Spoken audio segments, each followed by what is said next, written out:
গত 15-16 বছর প্রচুর লেখালেখি করেছি, অনেক কথা বলেছি, অনেক বলেছি যে একটা স্বৈরশাসক, এই ধরনের স্বৈরশাসক যখন পড়ে যায়, পড়ার আগে সমস্ত দেশকে প্রশ্ন চলে যায়। আজকে তাই হয়েছে, না তো আমার এখানে থাকার কথা নয়। প্রায় 2000 তরুণরা রক্ত দিয়েছে অকাতরে, অসম্ভব। আমি নিজের চোখে যেগুলো দেখেছি এবং চট্টগ্রামে দেখতে পেরেছি, অসম্ভব। যে কারণে আমি বাধ্য হয়ে বলেছিলাম সেনাবাহিনীর উদ্দেশ্যে আর গুলি করবেন না। তরুণ অফিসারদের বলেছিলাম নট টু টেক অর্ডার্স। এবং 4 তারিখে 5 তারিখে একটু প্রসেশন হয়েছিল, তারপরে তো যা হওয়ার হয়েছে। আমি এই কথাগুলো কেন বলছি, আমি যখনই কোথাও যাই আমার এই কথাই মনে পড়ে যে আমাদের তরুণদেরকে, যাদেরকে অনেকেই মনে করতেন যে বিশেষ করে যে এখন বর্তমান যুগে তারা হয়তো দেশ হিসেবে ওইখানে চিন্তা করে না যতটুকু আপনারা করেছেন, তার চেয়ে বেশি তারা চিন্তা করে। আজকে আমি মনে করি যে আমরা সবাই ওন করি ওই রক্ত দেয়। একই সাথে যারা গত 15-16 বছর নানান ধরনের নির্যাতিত হয়েছে তাদের কথাও আমরা স্মরণ করি। এখানে লিটন আছেন, আমার অনেক পুরোনো পরিচয়, বেশ অনেক পরিচয়, মনে হয় 15-20 বছর, তো 20 বছর তো হবেই। এবং খুব ঘনিষ্ঠ না হলেও মাঝে মধ্যে আমাদের সাথে কথাবার্তা হতো এবং মাঝে মধ্যে দেখা হতো। আমি ঠিক জানতাম না যে উনি এই কলেজের কৃতি সন্তান। আমি এই শহরে কিন্তু ছিলাম 3 বছর ছিলাম, এবং সেটা অনেক আগে, 77-79। আমি সকালবেলা ওই জায়গাটা দেখতে গেছিলাম যেটা আমি তৈরি করেছি, যেটা এখন বর্তমানে আপনার বিডিবি সেক্টর দেখছেন, এটা বিডিআর সেক্টর হেডকোয়ার্টার ছিল, আমি সেক্টর কমান্ডার ছিলাম তখন এটা তৈরি হয়েছে। ওই সেক্টরে একটি মসজিদ আছে। এই মসজিদটি তৈরি করার পিছনে আমার চেয়ে বেশি অবদান ছিল খুলনা নগরবাসী। আমার সাথে তাদের এত ভালো সম্পর্ক ছিল ওই সময় যে আমি যখন মসজিদটি তৈরি করি আমি সবার কাছ থেকে অনুদান চেয়েছিলাম। এবং আপনারা শুনে আশ্চর্য হবেন, টাকা দিয়ে নয়, আমি বলেছি টাকা চাই না, ইট, পাথর, লোহা, লক্কর যা যা লেগেছিল সবই কিন্তু খুলনাবাসী লোকে দিয়েছিল। আবার আমি মসজিদটি যখন শুরু করি তখন বলেছিলাম এটা সমগ্র খুলনাবাসীর জন্য উন্মুক্ত, জুমার নামাজ পড়েন, যেটাই পড়েন সব উন্মুক্ত। আমি এই শহর সম্বন্ধে জানি, অবশ্য অনেক দিন পরে এসেছি, কিন্তু সুন্দরবন কলেজ আমার সূক্ষ্মভাবে চোখে পড়ে, কারণ আমি এদিকে খুব কম আসতাম। তো অফকোর্স বড় কলেজগুলো তো আছে, কিন্তু সুন্দরবন কলেজের যে অস্তিত্ব এটা আমি অনেক পরে জেনেছি। এবং যিনি আসতে পারেননি, যার কথা বলেছেন মিস্টার লিটন, আমাকে আজ থেকে 3 মাস আগে উনি বলেছেন যে জানুয়ারির 3 তারিখ আপনাকে আসতে হবে। সে আমাকে বলতে হেলিকপ্টার আসেন, আমি হেলিকপ্টারে চলে রাস্তায় যেতে ভালোবাসি, কারণ আমি কোথাও কোথাও থামি, কোথাও কোথাও বসি, কোথাও কোথাও বসে সাধারণ লোকের সাথে বসে একটু চা খাই, ওটা আমার কাছে ভালো লাগে। হেলিকপ্টারে চড়ে আসলাম, এখান থেকে চলে গেলাম, তাকে আপনি আমার লাইফ কখনো পছন্দ করি। এইগুলো কথা এই জন্য বলছি যে আমি এখানে এসে অত্যন্ত আপ্লুত হয়েছি যে এই পরিবেশে এত, এটা কলেজ বলতে গেলে যেরকম হওয়ার কথা সেরকম হয়নি। কারণ এটা 1969 সালে যখন হয় তখন বোধহয় এটা এতটুকুই জায়গার ভিতরে কয়েকজন বিদ্যুৎসাহী লোক এটাকে তৈরি করেছিলেন। তার মধ্যে একজনের নাম তো অবশ্যই আমরাও শুনেছি, মিস্টার রাজাক, তাদের অনুদানে তো হয়েছে এখন সরকারি কলেজ। এই জায়গাতে তাদের অবদানকে নিশ্চয়ই আপনারা স্মরণ করেন, সবসময় স্মরণ রাখতে হবে, কারণ একটা ছোট গাছের থেকে তো বড় হয়। তো সেটা আশা করি যে আমি অত্যন্ত আনন্দিত হয়েছি যে শুধু ওনারা 3 জন এখানে বসেন তা নাই নয়, দুইজন বিশেষ করে সামনে যারা আছেন তারাও অত্যন্ত কৃতি ছাত্র এবং আপনারা সমাজে অবদান রেখে যাচ্ছে পলিটিশিয়ান হিসাবে, ব্যবসায়ী হিসাবে, অথবা সমাজ এইভাবেই হয়। যে মনে হয় যে ছোট কলেজ, কিন্তু অনেক বড় বড় লোকের জন্ম দেয় সমস্ত কলেজ। আমি সুন্দরবন কলেজের অতীত জেনে এবং বর্তমান জেনে অত্যন্ত আনন্দিত হয়েছি। ডিজাইন, এলিগেন্স, বিউটি, সেরা পণ্য সবার জন্য জেভিকো। এখানে আমি নিজেও যদি বলেন, আমি যেখানে চাকরি করেছি, সেনাবাহিনীতেও চাকরি করেছি, বিজিবিতে, বর্তমান বিজিবি বিডিআর চাকরি করেছি, যেখানে গিয়েছি আমি চেষ্টা করেছি উইদিন মাই লিমিট কিছু তৈরি করতে, কিছু সুন্দর করতে, কিছু বড় করতে। এটা সাক্ষী খুলনাতে আছে, আপনারা বিজিবি হেডকোয়ার্টার গেলে দেখবেন যে কতখানি, যদিও কেউ হয়তো জানে না, কিন্তু কেউ জানে না, কোথাও আমার নাম নেই কিছুতে।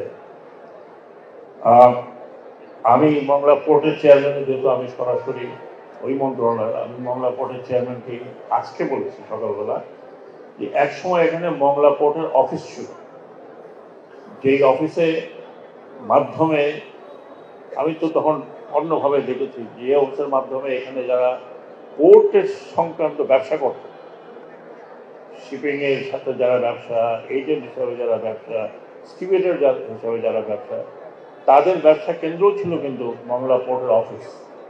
আমি জানি না সেই অফিসটা এখন নেই, আমি জিজ্ঞেস করেছিলাম, চেয়ারম্যান সাহেব বললেন এখানে অফিসটা নেই, এখানে ইঞ্জিনিয়ার অফিস আছে। আমি ওনাকে অনুরোধ করেছি যে যা প্রয়োজন হয় মন্ত্রণালয় হেল্প করবে, এই অফিসটি খুলনাতে হতে হবে, কারণ আমরা আপনাদের সহায়তায়, অন্তত আমি মাত্র 4 মাস এই মন্ত্রণালয়ে আছি, যদিও এগুলো টেম্পোরারি, কতদিন আমি মন্ত্রণালয়ে থাকবো কি থাকবো জানি না, আমি কতগুলো বিক্রি গড়ে দিয়ে যাচ্ছি। যেমন মংলা পোর্টের চেয়ারম্যান আমাকে আপনার সামনে বসা, তিনি বলেছেন যে তিনি এই অফিসটি এখানে আনার, শিফট করার চেষ্টা করবেন, এবং মন্ত্রণালয় থেকে যা যা সহযোগিতা দরকার আমি বলেছিলাম দেব। কারণ মংলা পোর্ট আপনাদের পোর্ট, আমাদের দেশের পোর্ট, কিন্তু খুলনার পোর্ট, এটাকে বাঁচিয়ে রাখা, এটাকে আরও ভাইব্রেন্ট করার দায়িত্ব কিন্তু আপনাদের। আমি ইতিমধ্যেই আমাদের একটি প্রকল্প যাচ্ছে, এই প্রকল্প নিয়ে নানান ধরনের কাহিনী আছে, জিও পলিটিক্যাল কাহিনী আছে, সেগুলো আপনাদের সামনে বলতে চাই না, আপনারা বুঝতে পারেন। আমি চেষ্টা করছি যে এখানে কন্টেইনার টার্মিনাল যেন হয়। কন্টেইনার টার্মিনাল যদি না হয়, অনেক দেরি হয়ে গেছে। মংলা পোর্টের 72 বছরের ইতিহাস। আমি সেদিন পোর্টে গেছি, আমি সারাদিন কাটিয়েছি পোর্টে, এবং পোর্টের আশেপাশে কিছু উন্নতি করার জন্য আমি চেয়ারম্যান মহোদয়কে অনুরোধ করেছি, তিনি কাজ করছেন সাথে সাথে, এবং আমি বলেছি কোথা থেকে লোক আনা লাগবে না, কুয়েট থেকে নিয়ে আসবে, তারা ডিজাইন করে দিবে। তো আপনারা জানেন ফার্স্ট টাইম মংলা পোর্টে মিস্টার হানিফ সংকট একটা প্রোগ্রাম করেছিলেন, এটার কারণ ছিল বাংলা পোর্টটাকে লোককে জানানো। আমি আজকে সকালে অনুরোধ করেছি যে আপনারা আপনাদের ট্যারিফ আবার একটু কমানোর চেষ্টা করেন, যাতে চিটাগংয়ের সাথে, কারণ বাংলা পোর্টে ঢুকতে অনেক সময় লাগে, এই ট্যারিফটা যাতে কমানো হয়। আমি মনে করি বাংলা পোর্টটাকে যদি আপনারা সবাই মিলে এটাকে ভাইব্রেন্ট করেন, তাহলে এই খুলনা, শুধু খুলনা শহর না, খুলনাবাসীদের জন্য, যারা ব্যবসা করছেন, যারা বিজনেস করছেন, তাদের জন্য খুব উন্নতি হবে। আমি এটাও বলেছি, হয়তো এটা অধ্যক্ষ সাহেব মনে কিছু করবেন না, শুধু কলেজের কথা বলছি না, আমি এটাও বলেছি চেয়ারম্যান মহোদয়কে যে যারা এখানে মাছের ব্যবসা করে, বিশেষ করে চিংড়ি মাছের ব্যবসা করে, তারা মংলা পোর্টের আশেপাশে, এটা অত্যন্ত অর্থকরী ফসল, প্রচুর, যেটাকে একসময় আমি সাতক্ষীরাতে এখন লোক বলে যে সেকেন্ড দুবাই হতে যাচ্ছে, because of this, second Dubai হতে যাচ্ছে হাতটা করে নাকি। কিন্তু এটার জন্য যে সাপোর্টটি দরকার, আমি বলছি বাংলা পোর্টে যদি চেষ্টা করা হয় সেই সাপোর্টটা হয়তো আমি ভিত্তি দিয়ে যেতে পারি, হয়তো পরবর্তী সরকারের সাথে যদি করেন তো করবেন। খুলনা অনেক অবদান রয়েছে এই দেশে, এবং এই কলেজের অবদানও রয়েছে অনেক বেশি, এবং এই কলেজে অ্যাকচুয়ালি আমি ফ্র্যাঙ্কলি স্পিকিং, প্রথম যখন লিটন আমাকে বলেছে, আমি একটু গড়িমসি করলাম। গড়িমসি করেছি একটি কারণে, আমি প্রধান অতিথি হতে আমার ভালো লাগে না। ভালো লাগে না এই জন্য যে সবার শেষে কথা বলতে হয়, আর অনেকক্ষণ বসে থাকতে হয়, ওই চারিদিকে তাকাতে হয় না, মাথা নিচে বসে থাকতে হয়। আমি প্রধান অতিথি বললে খুব বিনয়ের সাথে বলি, ভাই আমি হতে চাই না, এমনি ডাকেন, বলবো, গল্প করবো। তারপরেও 3 মাস আগে যখন বলেছে, আমারই ছোট ভাইয়ের মতো এই কলেজেরই ছাত্র, তো তার অনুরোধে আমি, তারপরে আমাকে গত কয়েকদিন আগে আমার বাসায় গিয়েছিলেন দুজন এই কলেজের প্রাক্তন ছাত্র। তো আমি আপনাদের সাথে এসে আমি রিয়েলি আনন্দিত, খুবই আনন্দিত। কারণ কলেজের জীবনের, এই কলেজ না হলে আমি কোনো কলেজে পড়েছি। আমি কয়েকদিন আগে, বোধহয় আপনারা হয়তো পেপারে দেখে থাকতে পারেন, হঠাৎ করে আমি বলে টলে যাই না, আমি বিনা বলে যাই, বলে গেলে তো জানেন এখন এখানে প্রোটোকল এত বেশি হয়। আমি কয়েকদিন আগে যশোর জেলা স্কুলে গেছি। যশোর জেলা স্কুলে আমি 1958-এ ক্লাস 4 টোরে বোধহয় পড়েছিলাম। আমি চলে গেলাম, চলে গিয়ে দেখলাম যে যেই বিল্ডিংটাতে আমরা বসতাম, আমার আরো কিছু ক্লাসমেট 2-1 কোনো সেনাবাহিনী তো আছে, যে বিল্ডিংটাতে আমরা বসতাম ওই বিল্ডিংটা বাতিল হয়ে গিয়ে এখন নতুন বিল্ডিং হয়েছে, এই বিল্ডিংটা জরাজীর্ণ হয়ে গেছে। তো অনেকক্ষণ দাঁড়িয়ে রইলাম এবং অশ্রু সজল চোখে দেখছিলাম, কারণ ছোটবেলার সেই স্মৃতি। তারপরে ডিসি সাহেব আসলেন, ডিসি সাহেব খবর পেয়ে আসলেন যে আমি এখানে। তখন আমি ডিসি সাহেবকে বললাম, ডিসি সাহেব আপনি তো অনেক কিছু করলেন যশোরে, আপনারা অনেক কিছু করেছেন, কালেক্টরেটটা এত সুন্দর করেছেন, তাহলে আপনার এই বিল্ডিংটাকে একটু প্রিজার্ভ করেন। উনি আমাকে কথা দিয়েছেন যে বিল্ডিংটা উনি প্রিজার্ভ করবেন এবং সেখানে একটা লাইব্রেরি হবে।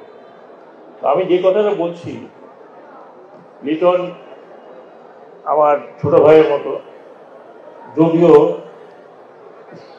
ছোট ভাইয়ের মতো, এবং আমরা সবসময় প্রায় একসাথেই থাকি। এখন তো মাঝে মাঝে দেখা সাক্ষাৎ অত্যন্ত গুরুত্বপূর্ণ একটা কাজ করছে। জনাব লিটন 3টি দাবি উত্থাপন করেছেন, আমি তার সাথে একদম একমত, 100%। যেহেতু আমি আপনাদের কথা দিয়ে যেতে পারছি না আমি কিছু করতে পারবো, আমি অন্তত এইটুকু কথা দিচ্ছি যে এডুকেশন মিনিস্ট্রিতে আমি একটি দাবি দেব। আমি নিজেও মনে করি এটা একটা এত বড় কলেজ, এত পুরনো কলেজ, প্রায় 60 বছর, 60 বছর, 56 মানে 60। এইরকম একটা কলেজ, এইরকম পরিবেশ, আরো ভালো পরিবেশ হওয়া দরকার।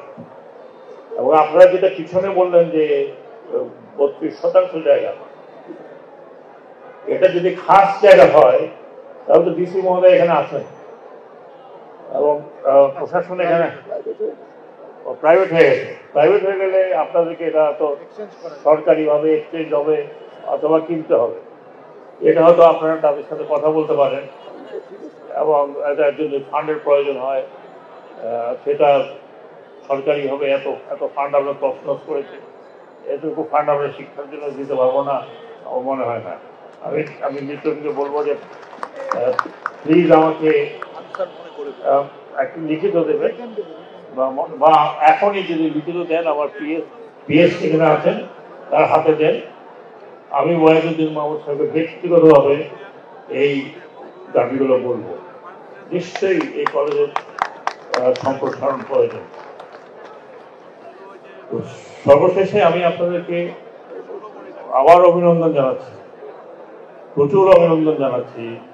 যারা এই আয়োজন করেছে, একটি আয়োজন করা, এইরকম আয়োজন করা অত্যন্ত দুরূহ, বহুত কষ্টকর ব্যাপার, অনেক মেধার প্রয়োজন। আমি তাদেরকে অভিনন্দন জানাচ্ছি।